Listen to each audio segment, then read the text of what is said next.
প্রয়াত গায়ক জুবিন গর্গ সিঙ্গাপুরে স্কুবা ডাইভিং করতে গিয়ে মৃত্যু হয় তাঁর। বয়স হয়েছিল 52 বছর। পুরুষোত্তম পণ্ডিত আমাদের প্রতিনিধি রয়েছেন আমাদের সঙ্গে টেলিফোন লাইনে। পুরুষোত্তম, কিভাবে মৃত্যু হলো গায়কের?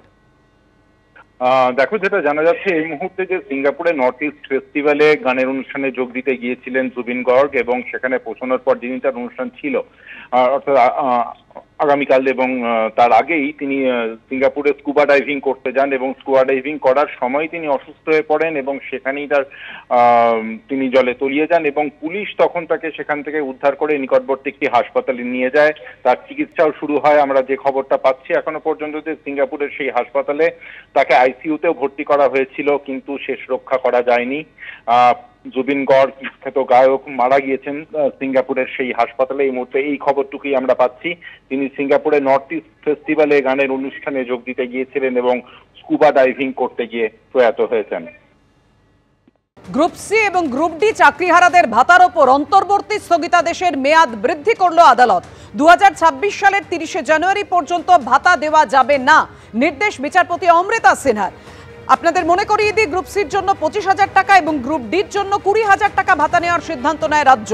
কথা বলবো, আমাদের সঙ্গে রয়েছেন আমাদের প্রতিনিধি সৌভিক মজুমদার। সৌভিক, এই মামলাতেই মাননীয় বিচারপতি অমৃতা সিনহা এর আগে প্রশ্ন তুলেছিলেন যে কিসের ভিত্তিতেই ভাতা দেওয়া হচ্ছে, তারা কি ঘরে বসে বসেই ভাতা পাবেন? আজ কি বললেন মাননীয় বিচারপতি?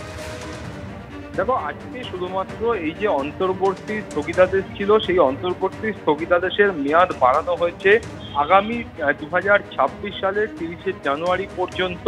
এই যে ভাতা দেওয়ার সিদ্ধান্ত রাজ্য সরকার গ্রহণ করেছিল, সেই সিদ্ধান্তের ওপর অন্তর্বর্তী স্থগিতাদেশ বহাল থাকবে। অর্থাৎ আগামী বছরের 30 জানুয়ারি পর্যন্ত কোনো রকম ভাতা দেওয়া চলবে না। তুমি জানো যে গ্রুপ সি এবং গ্রুপ ডিতে যারা চাকরি হারিয়েছেন তাদের জন্য সরকারের তরফ থেকে ঘোষণা করা হয় যে যারা গ্রুপ সিতে কর্মরত ছিলেন তাদেরকে 25,000 টাকা ভাতা দেওয়া হবে, এবং তারপরে যারা গ্রুপ ডিতে চাকরি করতেন তাদের জন্য 20,000 টাকা ভাতা দেওয়া হবে। ফলে এই সিদ্ধান্ত যখন সরকার গ্রহণ করে, তারপরেই কলকাতা হাইকোর্টের মাননীয় বিচারপতি অমৃতা সিনহার এজলাসে মামলা হয়, এবং সেই মামলার প্রেক্ষিতে কলকাতা হাইকোর্টের তরফ থেকে স্পষ্টত জানানো হয় যে কোনোভাবেই এই ভাতা দেওয়ার সিদ্ধান্ত গ্রহণযোগ্য নয়। ফলে সেই ভাতা দেওয়ার সিদ্ধান্তের উপর অন্তর্বর্তী স্থগিতাদেশ দেওয়া হয়।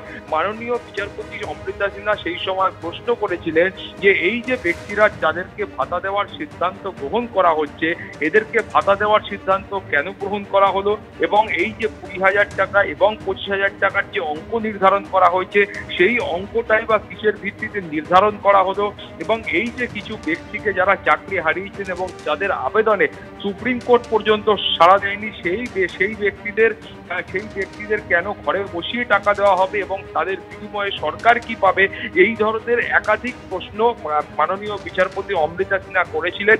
এবং যেই প্রশ্নের পরিপ্রেক্ষিতে আমরা দেখতে পেয়েছিলাম যে সরকারের তরফে বক্তব্য ছিল যে এই ধরনের বিশেষ অনুদানের বন্দোবস্ত সরকারের বাজেটে আছে, এবং সরকার এর আগেও দুর্গাপুজো থেকে শুরু করে একাধিক ক্ষেত্রে এই অনুদান প্রদান করেছে বলে সরকারি আইনজীবীরা সওয়াল করেন।